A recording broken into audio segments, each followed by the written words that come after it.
Saudara-saudari yang terkasih di dalam Tuhan, kita mungkin sering melihat atau mendengar teman atau saudara kita selalu mengaitkan diri dengan orang-orang penting.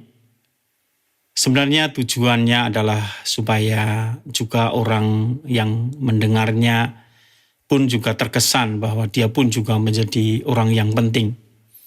Karena itu ada istilah panjat sosial.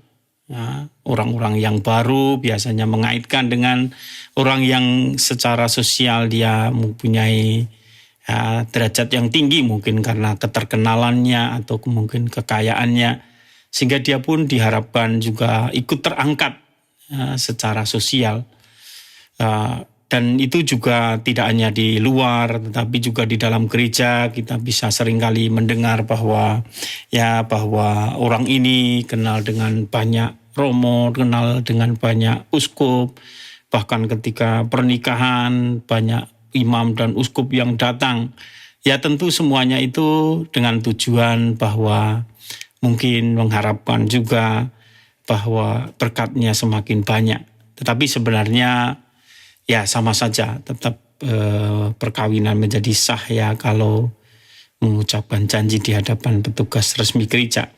Nah, demikian juga mungkin anggapan orang-orang yang mendengarkan Yesus ketika melihat ibu dan saudara-saudara Yesus datang dan ingin menjumpai Yesus. Mereka pun juga berpikir bahwa mereka pun juga saudara dengan Yesus. Dan juga mungkin penting juga untuk mendapat perhatian. Namun Yesus justru mengajarkan hal yang lain kepada orang-orang yang mendengarkan.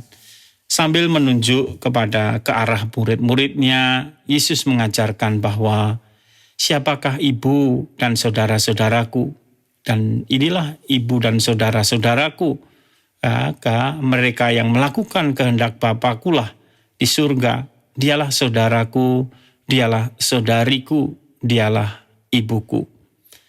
Nah, saudara-saudari yang terkasih di dalam Tuhan, menjadi jelas bahwa menjadi saudara-saudari Yesus dan menjadi ibunya berarti adalah mereka yang mau melaksanakan kehendak Bapa di surga.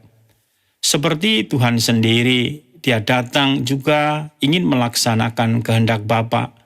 Bahkan Yesus mengatakan bahwa makananku adalah melakukan kehendak Bapa-Ku. Nah, kita menjadi saudara Yesus, menjadi muridnya, atau kemudian menjadi ibunya juga. Kalau kita di dalam hidup kita juga berusaha melaksanakan kehendak Bapa itu di dalam hidup kita. Kehendak Bapa terhadap diri kita masing-masing. Kita tahu bahwa Bunda Maria, Ibu Yesus juga melakukan itu. Di dalam hidupnya, dia mendengarkan kehendak Allah Bapa untuk menjadi ibu putranya, untuk menjadi ibu penebus. Dan Maria pun juga menanggapi secara positif kehendak Bapa itu dengan mengatakan, "Ya, aku ini hamba Tuhan, terjadilah padaku menurut perkataanmu." Dan dalam setiap hidupnya, Maria pun juga berusaha sambil merenung-renungkan setiap peristiwa dalam hidupnya dalam terang tentu kehendak Tuhan. Dia juga belajar menemukan apa kehendak Tuhan dengan peristiwa-peristiwa yang dia alami.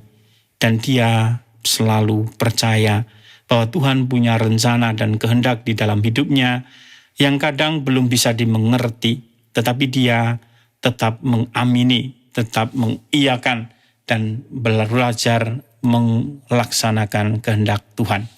Demikian juga kita semua murid-murid Tuhan, kita semua pengikut Kristus, kita semua orang beriman. Kita dipanggil untuk terus-menerus mencari dan juga melaksanakan kehendak Bapa di dalam hidup kita. Dan kita bisa belajar untuk menemukan kehendak Bapa ini. Kita memang perlu selalu banyak mendengar, kita perlu selalu berdoa, menyatukan diri kita dengan Tuhan, supaya kehendak Tuhan itu juga menjadi kehendak kita. Dan kita belajar untuk melaksanakannya di dalam hidup kita. Itulah cara kita menjadi murid-murid Tuhan, cara kita menjadi saudara dengan Yesus Tuhan kita. Amin.